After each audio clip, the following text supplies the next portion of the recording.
Hello students, भारतीय विदेश नीति के उद्देश्यों पर हमारी चर्चा चल रही थी। हमने देखा था कि राष्ट्रीय हित कैसे भारतीय विदेश नीति का प्राथमिक उद्देश्य रहा है और आज भी भारतीय विदेश नीति राष्ट्रीय हित को केंद्र में रखकर ही संचालित की जा रही है।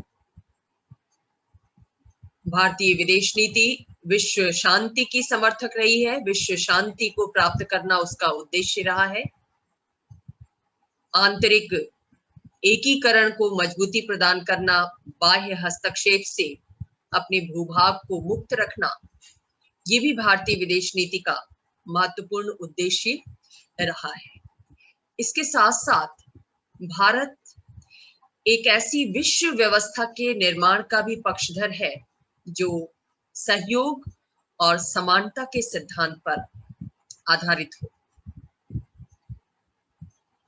भारतीय राष्ट्र का वजूद एक वैश्विक व्यवस्था के अंतर्गत है और अपने वजूद को सशक्त और महत्वपूर्ण बनाए रखने की दृष्टि से भारत ये चाहता है कि जो वैश्विक व्यवस्था स्थापित हो, वैश्विक सरकार गठित हो, उसके गठन का आधार राष्ट्रों के मध्य पारस्परिक सहयोग होना चाहिए।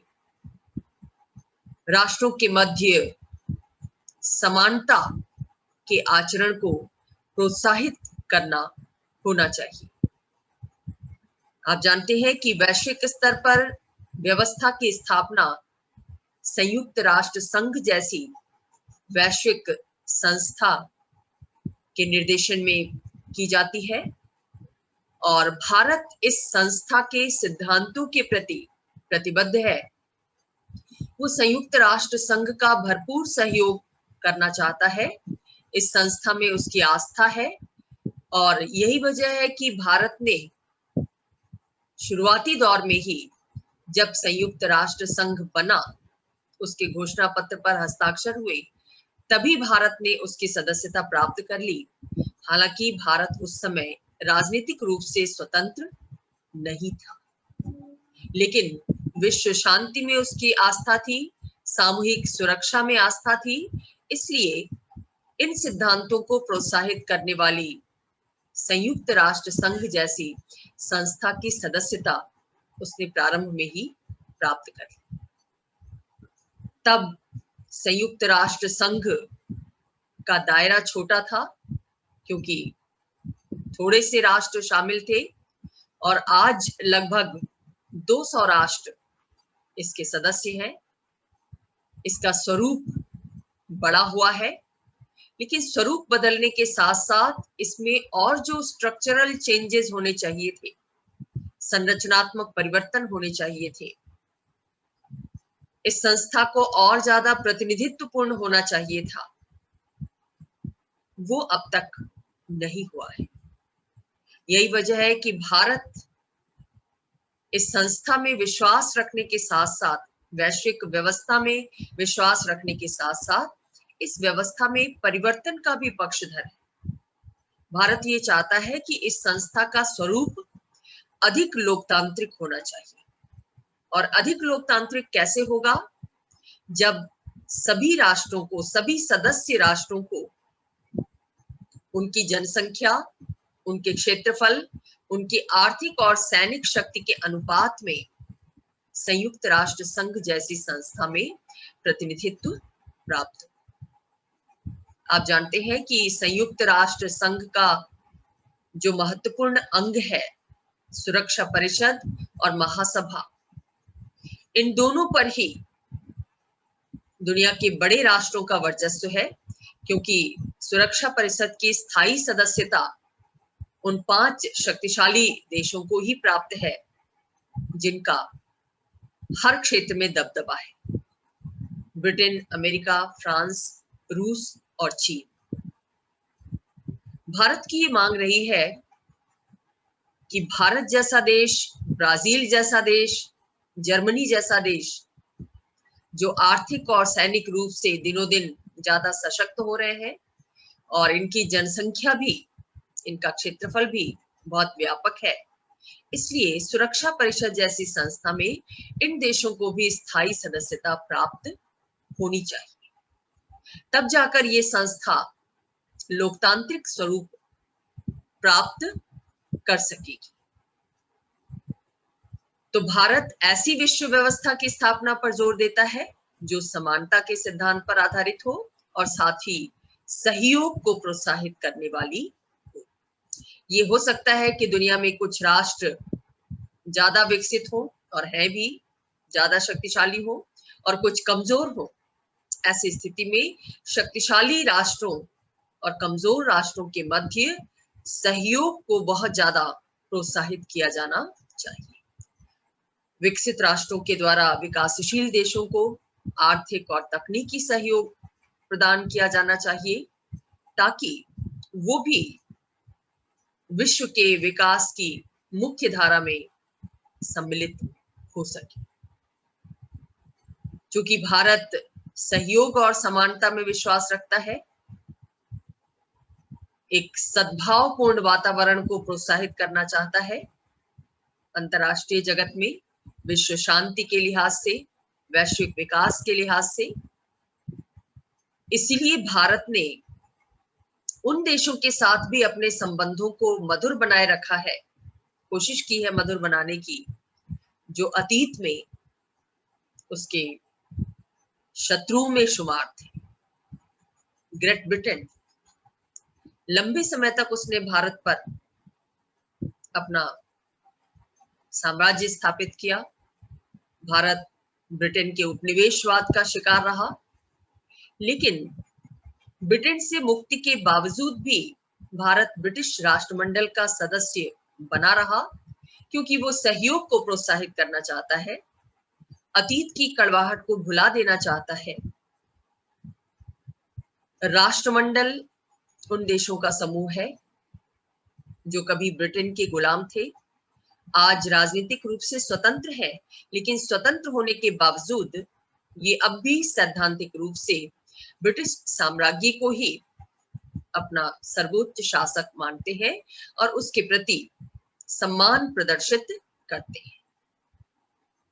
भारत ने भी स्वतंत्रता के बाद स्वयं को गणतंत्र घोषित किया, लेकिन इसके बाद भी वो राष्ट्रमंडल का सदस्य बना रहा, और इसका पर्पस ये था कि वो विश्व में सहयोग के वातावरण को प्रोत्साहित करना चाहता था, न कि संघर्ष की। तो ये भी भारत की विदेश नीति का एक महत्वपूर्ण उद्देश्य है कि भारत एक ऐसी विश्व व्यवस्था का निर्माण करना चाहता है जो सहयोग और समानता को प्रोत्साहित करती है। निरस्त्रीकरण, ये भी भारतीय विदेश नीति का उद्देश्य है जो विश्व शांति के लक्ष्य के साथ जुड़ा हुआ है। पारंपरिक रूप में अस्त्र शस्त्रों का जखीरा दुनिया के सभी राष्ट्रों के द्वारा अपनी सुरक्षा के निमित्त खड़ा किया गया। जिन राष्ट्रों के पास ज्यादा आर्थिक संसाधन थे, उन्होंने इस दिशा में ज्यादा प्रगति की, ज्यादा अस्त्र शस्त्रों को जुटाया, मारक हथियारों को जुटाया, और जिनके पास अपेक्षाकृत कम संसाधन थे, उन्होंने भी यथासंभव अपनी अन्य आवश्यकताओं को सीमित रखते हुए अस्त्र शस्त्रों के निर्माण को प्रोत्साहित किया, क्योंकि उन्हें अपनी सीमाओं की सुरक्षा की चिंता थी, उन्हें युद्ध का मुकाबला करना था। आज के संदर्भ में निशस्त्रीकरण इसलिए महत्वपूर्ण हो जाता है क्योंकि आज केवल पारंपरिक हथियार ही नहीं है, बल्कि परमाणु अस्त्र जैसे, जैविक हथियार जैसे, रासायनिक हथियार जैसे मारक अस्त्र मौजूद है। और ऐसा माना जाता है कि अगर दुनिया में परमाणु युद्ध छिड़ गया तो कोई भी राष्ट्र विजय का दावा नहीं कर सकता, क्योंकि परमाणु युद्ध या रासायनिक युद्ध, जैविक युद्ध का असर न चाहते हुए भी दुनिया के हर राष्ट्र पर पड़ेगा, प्रत्यक्ष या परोक्ष रूप से। इसलिए चिंता ज्यादा गंभीर हो जाती है निशस्त्रीकरण को लेकर। भारत की विदेश नीति भी परमाणविक निशस्त्रीकरण की पक्षधर है। भारत भी चाहता है कि दुनिया में परमाणु बमों का जखीरा न खड़ा हो, क्योंकि परमाणु युद्धों को जीता नहीं जा सकता। लेकिन भारत का तर्क यह है कि विकासशील राष्ट्रों के परमाणु हथियारों को नष्ट करने से पहले उन देशों को अपने परमाणु हथियार नष्ट करने चाहिए जिन्होंने पहले ही निर्मित कर लिए हैं, पहले ही एक बड़ा भंडार तैयार कर लिया है, और जिसके बल पर यदा कदा वो दुनिया के कमजोर राष्ट्रों को डराते भी हैं, धमकाते भी हैं। तो पहले उन्हें अपने परमाणु अस्त्र नष्ट करने चाहिए, उसके बाद अन्य राष्ट्रों से डिमांड करनी चाहिए या अन्य राष्ट्रों पर रोक लगानी चाहिए कि वो परमाणु शक्ति प्राप्त न करें। और इस दिशा में परमाणु प्रसार को रोकने के लिए 1968 में परमाणु अप्रसार संधि जो की गई, उस संधि पर भारत ने हस्ताक्षर करने से मना किया, क्योंकि उसका तर्क यही है कि ये संधि भेदभावपूर्ण है। इस संधि के माध्यम से जो राष्ट्र परमाणु शक्ति से संपन्न है, वो राष्ट्र परमाणु बम बनाने की जानकारी अन्य राष्ट्रों को नहीं देंगे, ऐसा इस संधि की शर्तों में कहा गया है। लेकिन भारत ये कहता है कि परमाणु तकनीक केवल परमाणु अस्त्रों के विकास के लिए आवश्यक नहीं है, बल्कि भारत जैसे देश के लिए ऊर्जा की आवश्यकताओं को पूरा करने की दृष्टि से भी ये उपयोगी है। तो अगर विकसित राष्ट्र विकासशील देशों को परमाणु शक्ति विकसित करने की तकनीक उपलब्ध कराते हैं, टेक्नोलॉजी उपलब्ध कराते हैं, तो ये जरूरी नहीं है कि विकासशील राष्ट्र उस तकनीक का प्रयोग परमाणु शस्त्रों के विकास में करें। तो विकसित राष्ट्रों को एक तो इस शंका से ऊपर उठना चाहिए कि विकासशील राष्ट्रों के द्वारा भी परमाणु हथियार हासिल कर लिए जाएंगे, और दूसरी तरफ उन्हें स्वयं अपने परमाणु अस्त्रों को नष्ट करके दुनिया के सामने उदाहरण प्रस्तुत करना होगा, तभी वास्तविक परमाणु निशस्त्रीकरण संभव हो सकेगा। तो निशस्त्रीकरण, खासतौर से परमाणविक निशस्त्रीकरण, ये भारतीय विदेश नीति का एक महत्वपूर्ण लक्ष्य है।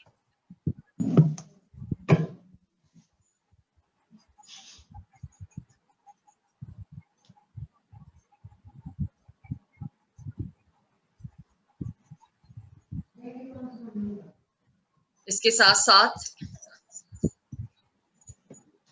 सैन्य गठबंधनों से दूरी बनाए रखना, लेकिन साथ ही क्षेत्रीय सहयोग संबंधों का विकास करना, ये भारतीय विदेश नीति का लक्ष्य है।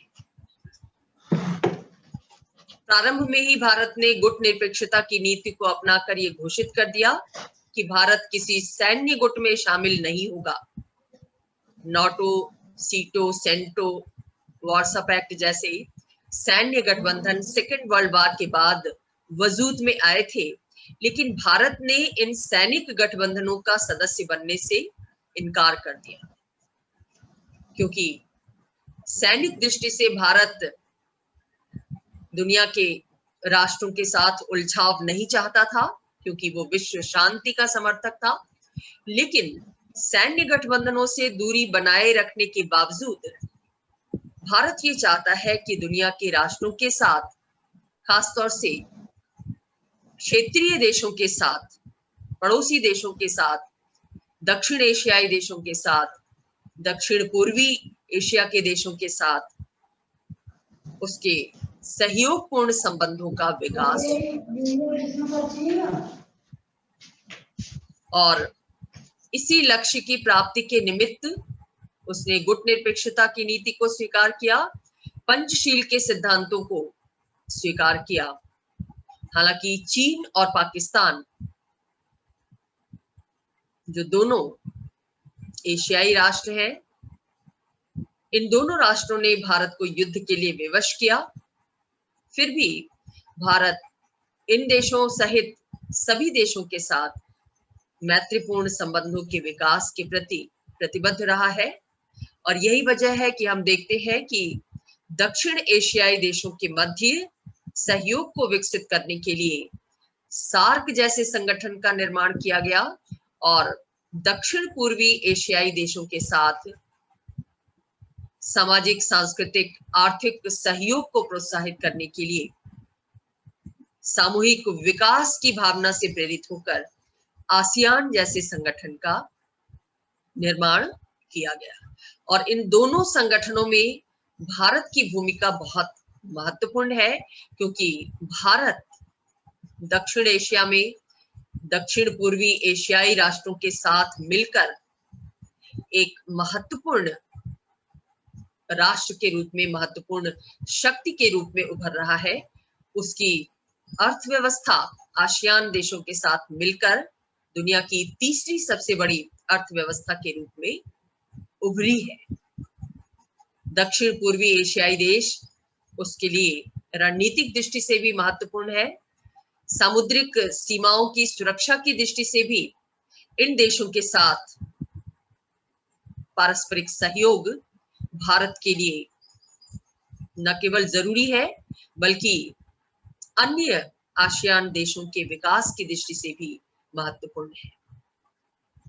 आपको ये जानना चाहिए कि आसियान देशों में, दक्षिण पूर्वी एशियाई देशों में भारत ने बहुत बड़ा पूंजी निवेश भी किया है, आर्थिक सहयोग को प्रोत्साहित किया है इन देशों के साथ मिलकर।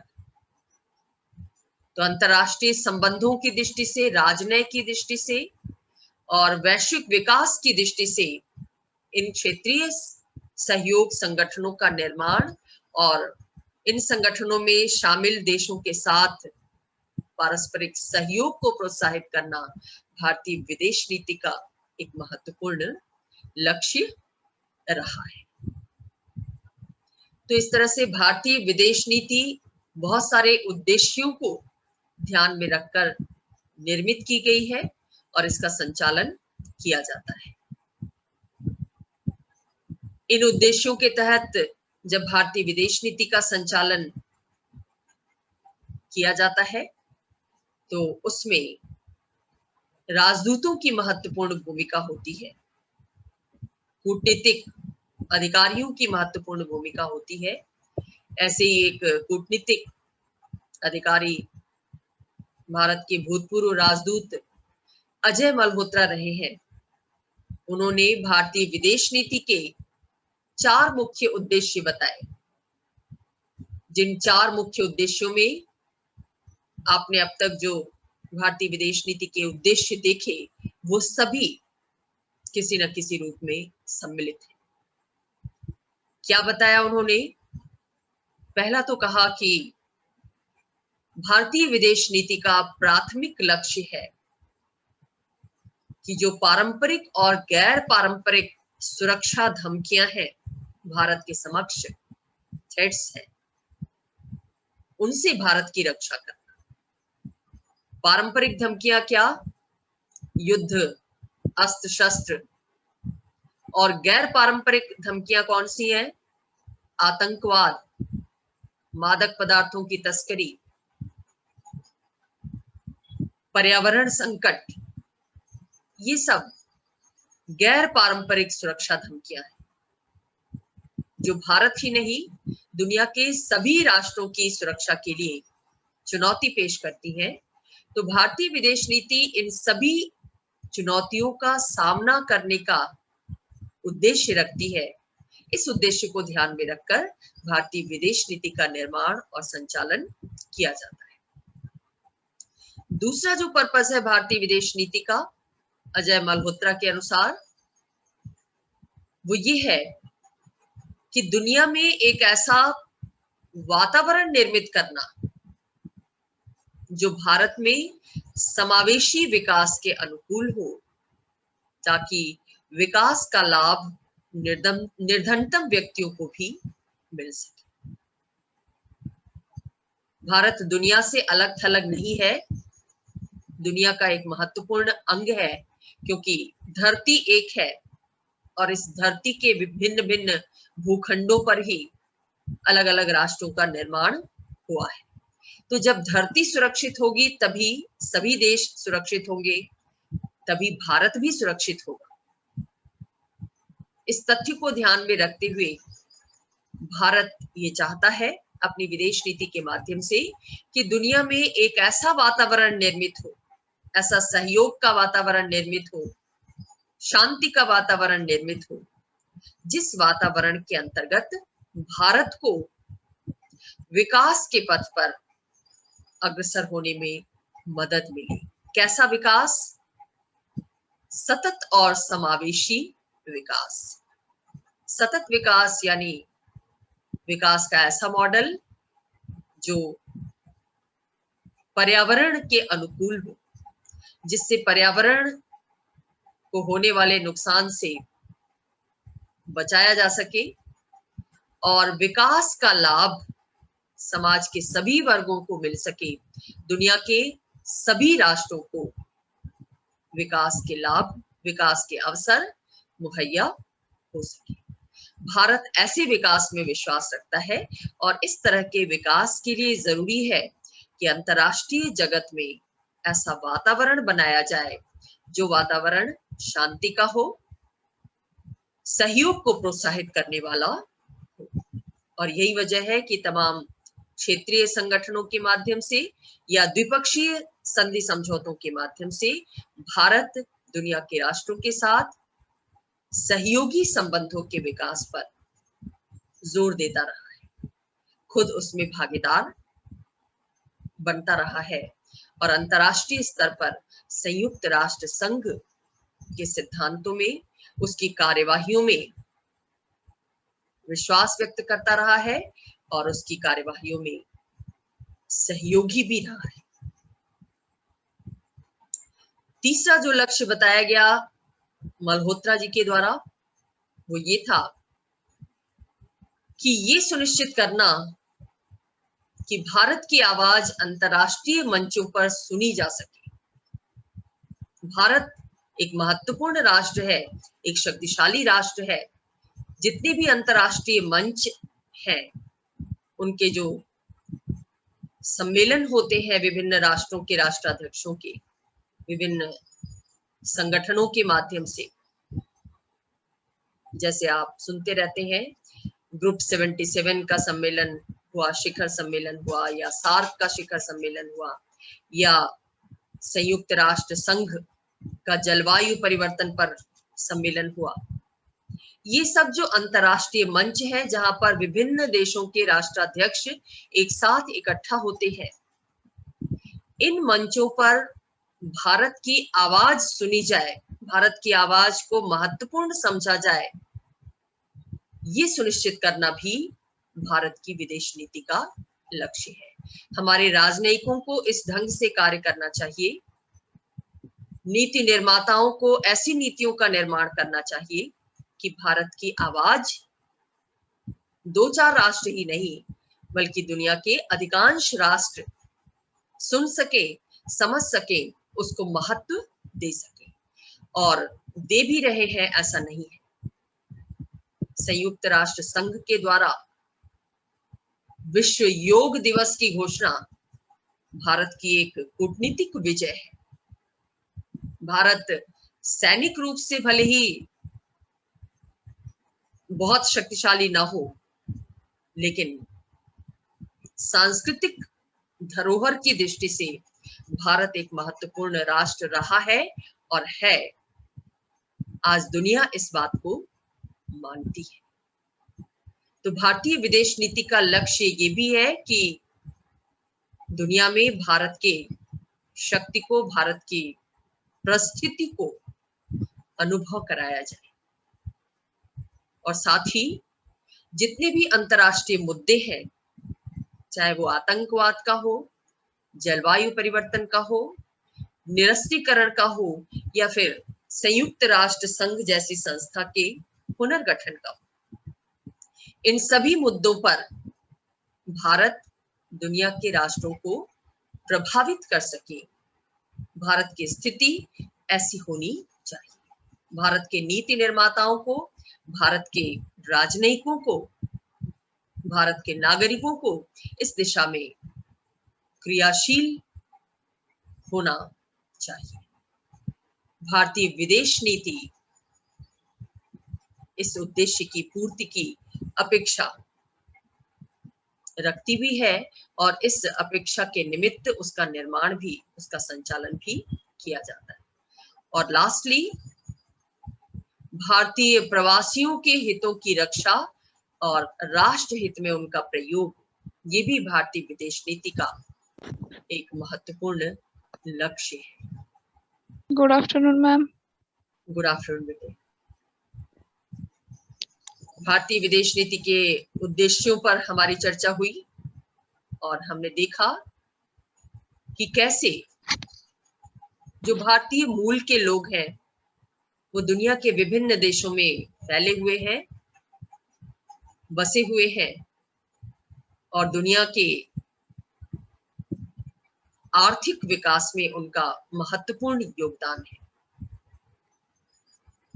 भारत के नीति निर्माता अब इस तरफ अग्रसर है कि ये जो प्रवासी भारतीय हैं, इनके द्वारा जो अर्न किया जा रहा है, विदेशी मुद्रा अर्जित की जा रही है, उस विदेशी मुद्रा को कैसे भारत में निवेश के लिए आकर्षित किया जाए ताकि इन प्रवासियों का अपना देश भी दुनिया के अन्य राष्ट्रों के समान विकसित हो सके, शक्तिशाली बन सके, भारत के राष्ट्रीय हितों की पूर्ति की जा सके। और यही वजह है कि हम देखते हैं कि जब प्रधानमंत्री नरेंद्र मोदी अमेरिका जाते हैं तो वहां प्रवासी भारतीयों को संबोधित करते हैं, प्रवासी भारतीयों का एक हुजूम उमड़ता है। इसके पीछे लक्ष्य यही होता है कि कैसे उन्हें अपनी जन्मभूमि के प्रति, उसके हितों के प्रति आकर्षित किया जाए, साथ ही उनके अपने हितों की भी रक्षा की जाए। अन्य देशों में रहते हुए उनको एक ऐसा वातावरण सुलभ कराया जाए अंतर्राष्ट्रीय सरकारों के माध्यम से, उन विदेशी सरकारों के माध्यम से, जिस वातावरण में उनके हितों की रक्षा हो सके, वो ज्यादा से ज्यादा प्रगति कर सके और अल्टीमेटली उस प्रगति का लाभ उनकी अपनी जन्मभूमि, उनके अपने मातृ देश को भी प्राप्त हो सके। तो ये आपने जाना भारतीय विदेश नीति के क्या उद्देश्य। अब अगली हमारी चर्चा होगी भारतीय विदेश नीति के सिद्धांतों के ऊपर, जिसके विषय में अगली क्लास में चर्चा की जाएगी।